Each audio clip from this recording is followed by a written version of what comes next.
Remember, the universe is a chaotic system. This frippery won't protect you from the continuum. Asher Mir. Eris, I have scoured my library, but found nothing on this Nokris of which you speak.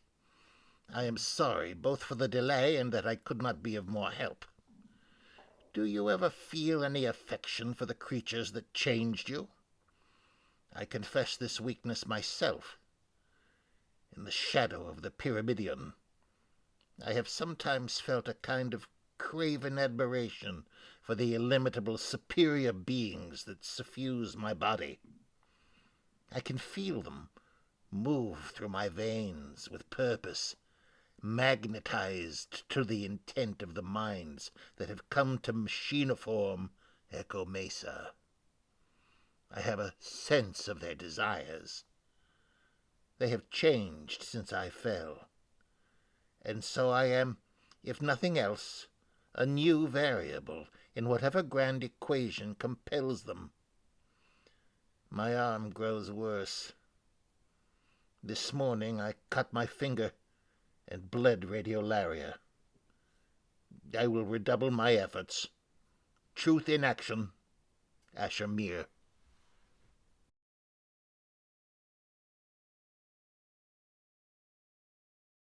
I never forgot what I saw, the gift the great machine could bestow, and Callus promised me more. Secrus, Baron of Shanks. Secrus was so like you, barring the light, of course.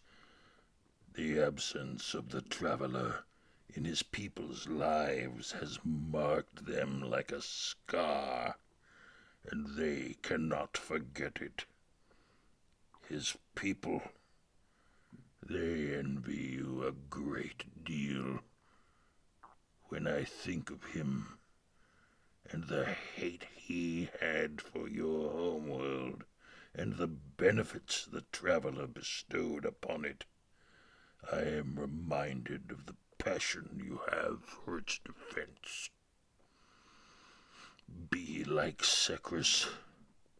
Don't share his weakness, his questioning of my authority and right of way, but consider taking up his mantle. Give the fallen something else to be jealous of. Seek me out and grow fat from strength. Callus, Emperor of the Cabal.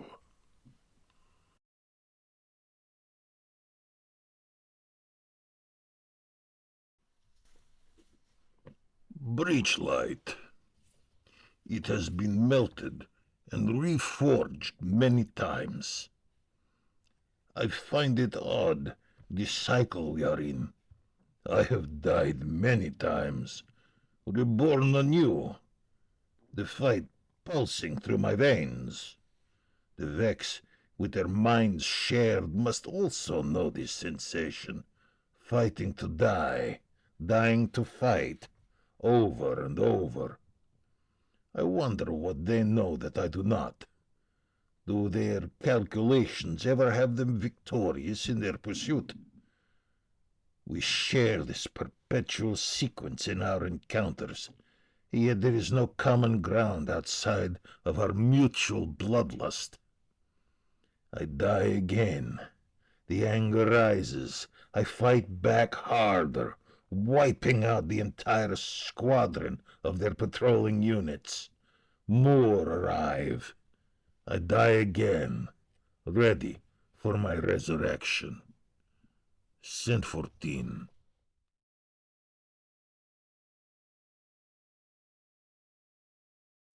Just sit down and think about what you're doing. Big White Ball rebuilt you from nothing, guided your civilization, transformed you. Didn't tell you why, did it? Doubt it mentioned the omnipotent space anathema that's coming to kill you and your dog and your whole soccer club either, but what's a little xenocide between friends? Maybe you don't care. A gun never stops and wonders if things are more complicated. It just shoots. It's also possible I'm trying to get inside your head. You're a hero with a cape and a gun and a bike. You're gonna live forever. Who's got time for doubt? Fight the darkness. Yeah! You know what I call dark in the sense of grim, in the sense of cosmically upsetting?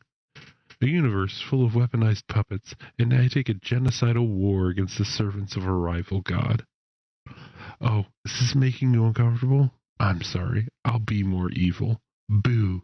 Grr.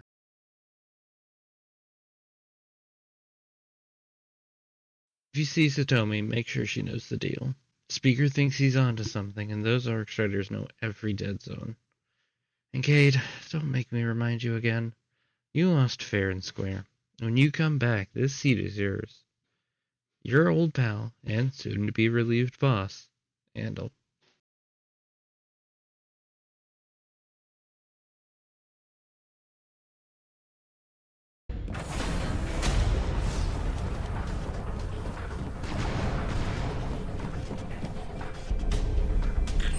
How do we come back from this? You don't. Welcome to a world without light.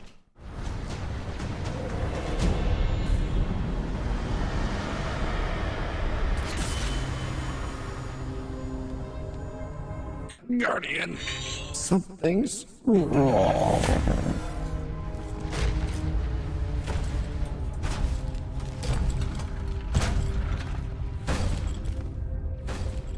do not look at me, creature. You are weak, undisciplined, cowering behind your walls. You're not brave. You've merely forgotten the fear of death. Allow me to reacquaint you. Ah.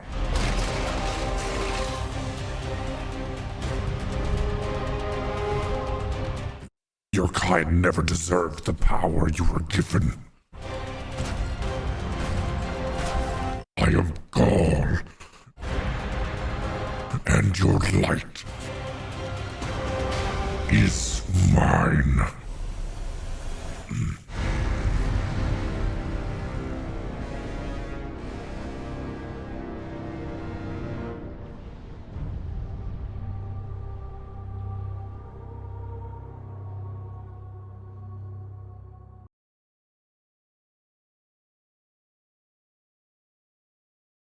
I've seen through time. To say I understand its intricate machinations would be folly. It's too complex and incomprehensible to be taken as a whole. Its internal vastness has nearly unhinged my mind. There are moments, though, fixed positions, where I have seen the impact we have made. The outcome is not as stochastic as we think. The cause, the effect, and the triumph of our continued sacrifices becomes more evident with each passing day. We are making a difference. The threat from the darkness is substantive. I've witnessed too much to be swayed against the irrefutable truth. The deniers will one day have nothing left to deny. The collision course is set. For now, press on. Be unrelenting. I already know you will be.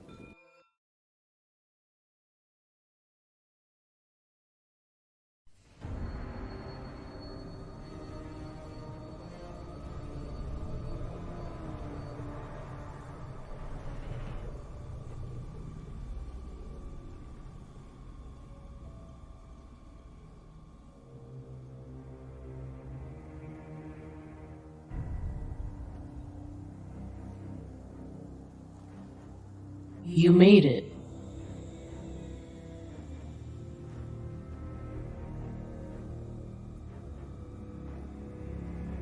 We have heard your cries for help.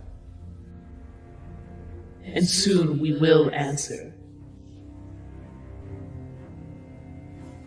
Who are you? Don't you recognize us?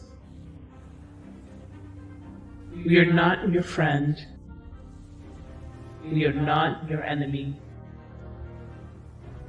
We are your salvation.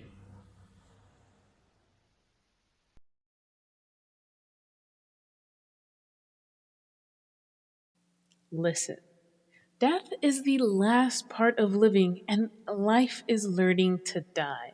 The song is as the same as singing. The last truth commands me to eat all the light in the sky. I will go on forever. I will understand. Dwell a moment on the weight of what you've done. Contemplate the story you've just ended. Will you ever do anything that screams down the millennia? Will you ever hammer your will onto the universe until it rings and rings and rings? Oryx was an awesome power. Show reverence. All right, enough, enough. The vacancy has opened, hasn't it? How interesting. How very interesting. Do you ever pause, dear listener, to consider who benefits from this heroism you commit? Do you ever look around you and feel the faintest chill, as if you are the tiny little ball bearing placed beneath a great mass so that it might, if pushed, begin to roll? You're a god yourself now. You've consecrated yourself. Emulate me. Use your power to learn. There are worse things to practice being.